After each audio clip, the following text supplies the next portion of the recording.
زمانہ ڈھل رہا ہے مغربی تہذیب میں، لیکن میرا ہر رنگ میں ڈھلنا الہی تیری خاطر۔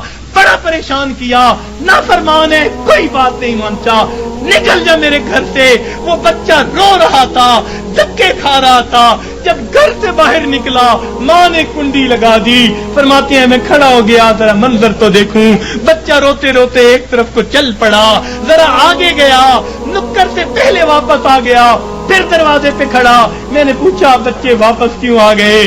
کہنے لگا سوچا تھا کہیں اور چلا جاؤں، پھر دل میں خیال آیا مجھے دنیا کی ہر چیز مل سکتی ہے، مجھے ماں کی محبت نہیں مل سکتی، میں اس لیے واپس آ گیا ہوں۔ محبت ملے گی اسی در سے ملے گی۔ کہتے ہیں بچہ بات کر کے وہی بیٹھ گیا، میں بھی وہی بیٹھا۔ بچے کو نیند آئی، اس نے دہلیز پہ سر رکھا سو گیا۔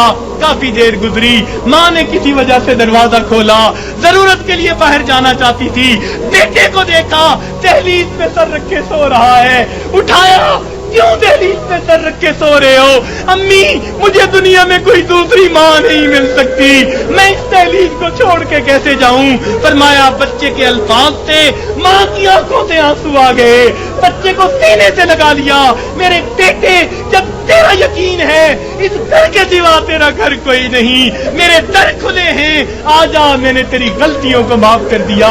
فرماتے ہیں جب گنہگار بندہ اپنے رب کے دروازے پہ اس طرح آتا ہے اور کہتے ہیں رب کریم میری خطاؤں کو معاف کر دے، میرے گناہوں کو معاف کر دے، اے بے قدوں کے دستگیر، اے دکھی دلوں کو سکون دینے والے، اے غمزدہ دلوں کو تسلی دینے والی ذات، اے پریشان دلوں کو سکون بخشنے والی ذات، اے بے سہارا لوگوں کا سہارا بننے والی ذات، اے گناہوں کے پردوں میں گناہوں کو اپنی رحمت کے پردوں میں چھپا لینے والی ذات، تو میرے لیے رحمت فرما دے، مجھے در در کے دھکے کھانے سے بچا لے، اللہ اپنی ناراضگی سے بچا لے، میں سلو کرنے کے لیے حاضر ہو گیا ہوں، پروردگار آئندہ نیکوکاری کی زندگی عطا فرما۔ تو جب بندہ اس طرح پیش کر دیتا ہے، اللہ رب العزت اس بندے کی توبہ کو قبول کر لیتے ہیں۔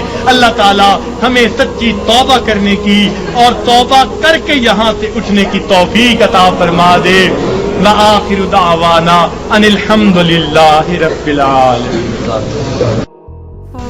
میں ایک مرتبہ بچیوں کو پردے میں درس دے رہا تھا، ایک جامعہ کی دور حدیث کی بچیاں تھیں، تو ان سے میں نے سوال پوچھا کہ بتاؤ دنیا میں سب سے آسان کام کیا ہے؟ ایک بچی نے جواب دیا کہ اپنی ماں کو منانا۔ میں نے پوچھا وہ کیسے؟ کہنے لگی جی کہ ہمارا یہ تجربہ ہے کہ ماں اگر اپنے بیٹے سے ناراض بھی ہونا تو بیٹی سے پوچھتی پھرتی ہے اس نے روٹی کھا لی، اس کا بستر تو نے بنا دیا، اس کے کپڑے تو نے ٹھیک کر دیے، اب اوپر سے ناراض پھر رہی ہے، مگر ماں کی ممتا اس کو مجبور کر رہی ہے، لہذا بیٹی سے پوچھتی پھرتی ہے، بیٹی کے ذریعے اس کو کھانا پہنچا رہی ہے، دل سے ناراض نہیں، خفا تھی، بچے نے ستایا مگر دل سے خفا نہیں، اس لیے پوچھتی بھی پھر رہی ہے کہ بچے کو سب چیزیں مل گئی یا نہیں مل گئی۔ تو وہ کہنے لگی کہ جب ماں کی ممتا کا یہ حال ہے تو ماں کو منانا بہت آسان ہوتا ہے۔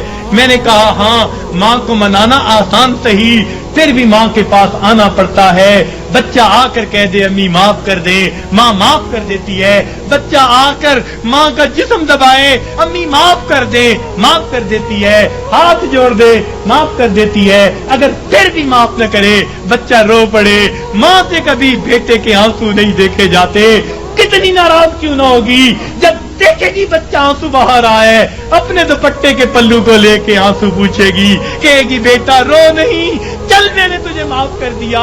تو ماں کو منانا دنیا میں اتنا آسان ہے۔ بچیاں کہنے لگی، میں نے انہیں اس وقت بتایا کہ دیکھو ایک اور ذات ہے جس کو منانا ماں کے منانے سے بھی 70 گنا زیادہ آسان ہے، اور وہ پروردگار عالم کی ذات ہے۔ ماں کو تو پھر بھی زبان سے کہنا پڑے گا، پاؤں پکڑنے پڑیں گے، ہاتھ جوڑنے پڑیں گے، آنسو بہانے پڑیں گے۔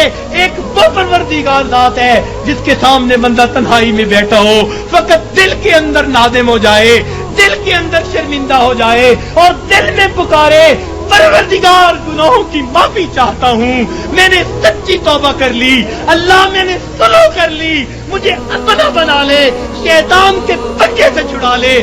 کوئی ہاتھ نہیں ہلایا، کوئی اس نے زبان سے لفظ نہیں نکالا، فقط دل کی ندامت کو قبول کر کے اللہ تعالیٰ اپنی ناراضگی کو دور فرما دیتے ہیں۔ تو اللہ رب العزت کو منانا ماں کے منانے سے بھی 70 گنا زیادہ آسان ہے، تو اپنے رب کو منا لیجیے۔